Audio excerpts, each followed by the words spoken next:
Hello friends, இன்னைக்கு இந்த வீடியோவில் இன்சார்ட் அப்ளிகேஷனை யூஸ் பண்ணி ஒரு ஆப்ஜெக்ட் மூவ் ஆகிட்டு இருக்கும் பொழுது நம்ம டைப் பண்ணக்கூடிய லெட்டர்ஸ் டிரான்ஸ்பரண்ட் எஃபெக்டில் ஸ்க்ரீனில் டிஸ்பிளே ஆகிற மாதிரி, பார்டர் மட்டும் உங்களுக்கு தெரிகிற மாதிரியும் உள்ள அந்த ஆப்ஜெக்டும் தெரிகிற மாதிரி எப்படி வீடியோ மேக் பண்ணுறது அப்படிங்கிறத இந்த வீடியோவில் நம்ம பார்க்க போகிறோம். இன்சார்ட் அப்ளிகேஷனை ஓப்பன் பண்ணிக்கங்க.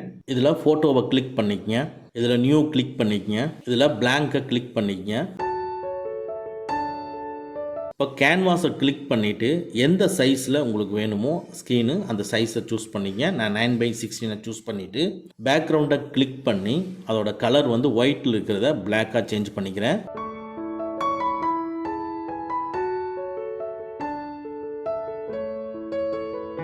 ஸோ நெக்ஸ்ட்டு அந்த மெனுவை லைட்டாக ஸ்க்ரோல் பண்ணி டெக்ஸ்ட்டை கிளிக் பண்ணிக்கங்க.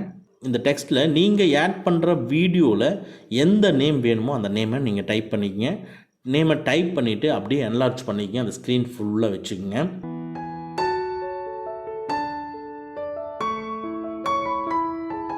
ஸோ நான் ஆல்ரெடி டெக்ஸ்ட்டோட ஃபில் கலர் வந்து பிளாக்குன்னு கொடுத்துருக்கேன். ஸோ பேசிக்காக நீங்கள் டைப் பண்ணும்பொழுது ஒயிட்டில் தான் இருக்கும். அந்த டெக்ஸ்ட்டை கிளிக் பண்ணிவிட்டு டெக்ஸ்ட்டில் இருக்கிற அந்த கலரை கிளிக் பண்ணி நீங்கள் பிளாக்குன்னு சேஞ்ச் பண்ணிக்கிங்க ஒயிட்டில் இருந்ததுன்னா.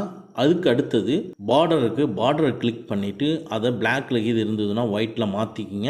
இல்லைன்னா வேறு எந்த கலர் இருக்கோ அந்த கலருக்கு நீங்கள் சேஞ்ச் பண்ணிக்கிங்க. எந்த கலர் உங்களுக்கு வேணும், நீங்கள் ஆட் பண்ணுற வீடியோவுக்கு கான்ட்ராஸ்டான ஆப்போசிட் கான்ட்ராஸ்டான கலர் எதுங்கிறத நீங்கள் சூஸ் பண்ணிக்கிங்க. சூஸ் பண்ணிவிட்டு பார்டரோட சைஸை நீங்கள் சூஸ் பண்ணிக்கிங்க. இங்கே இன்க்ரீஸ் பண்ணுறது டிக்ரீஸ் பண்ணுறதுன்ட்டு நான் ஜஸ்ட்டு 31% வரைக்கும் பார்டரை செட் பண்ணிவிட்டு இந்த ஃபோட்டோவை எக்ஸ்போர்ட் பண்ணிக்கிறேன்.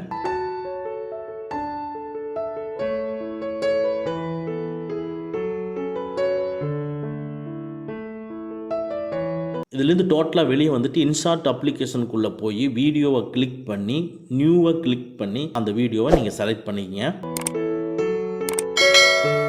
செலக்ட் பண்ணிவிட்டு டிக் மார்க் கிளிக் பண்ணிக்கங்க. இப்போ அந்த வீடியோ உள்ளே வந்துருச்சு. இப்போ மேலே இருக்கிற மெனுவில் லைட்டாக மூவ் பண்ணி பிஐபியை கிளிக் பண்ணிக்கங்க. இப்போ நம்ம கிரியேட் பண்ண அந்த டெக்ஸ்ட் இமேஜை அட்டாச் பண்ணிக்கங்க. அட்டாச் பண்ணிவிட்டு வீடியோவுக்கு ரைட் சைடில் இருக்கிற அந்த ஃபில் ஷேப்பை கிளிக் பண்ணிக்கங்க.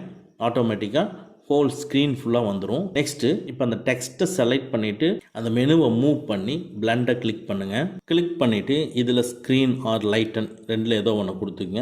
பாருங்கள், இப்போ டிரான்ஸ்பரண்ட் எஃபெக்ட் டிஸ்பிளே ஆயிடுச்சு. அந்த லெட்டரோட பார்டர் மட்டும்தான் தெரியும். அதுக்குள்ளே வந்து பார்த்தீங்கன்னா அந்த வீடியோவோட ஸ்க்ரீன் அப்படியே எழுத்துக்குள்ளே தெரியுது இல்லைங்களா. இதுக்கப்புறமா டெக்ஸ்ட்டில் இருக்கிற எண்டை செலக்ட் பண்ணிவிட்டு வீடியோ எண்டுன்னு நீங்கள் கொடுத்துட்டீங்கன்னா டோட்டலாக அந்த வீடியோ எண்டு வரைக்கும் இந்த டெக்ஸ்ட் டிஸ்பிளே ஆகும். நெக்ஸ்ட்டு அந்த டெக்ஸ்ட்டை செலக்ட் பண்ணிவிட்டு அந்த மெனுவை லைட்டாக மூவ் பண்ணி அனிமேஷனை கிளிக் பண்ணுங்கள்.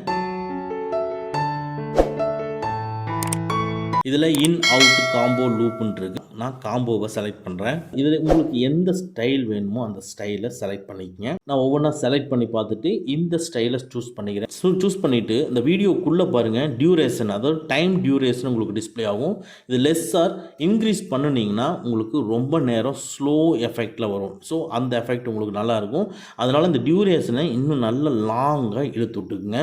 எவ்வளோ செகண்ட்ஸ் வரைக்கும் வேணுமோ அதை லென்த்தாக வந்து இன்க்ரீஸ் பண்ணி விட்டுட்டு அதுக்கப்புறமா நீங்கள் அந்த டிக் மார்க்கை கிளிக் பண்ணுங்கள். இப்போ இந்த வீடியோவை நீங்கள் ப்ளே பண்ணி பாருங்கள். இப்போ டெக்ஸ்ட்டோடு சேர்த்து இந்த டிரான்ஸ்பரண்ட் எஃபெக்டில் இந்த அனிமேஷன் எஃபெக்ட்டும் ஆட் ஆகி எப்படி ரன் ஆகுதுங்கிறது உங்களுக்கு தெரியும். இந்த வீடியோ உங்களுக்கு பிடிச்சிருந்ததுன்னா லைக் பண்ணுங்கள்.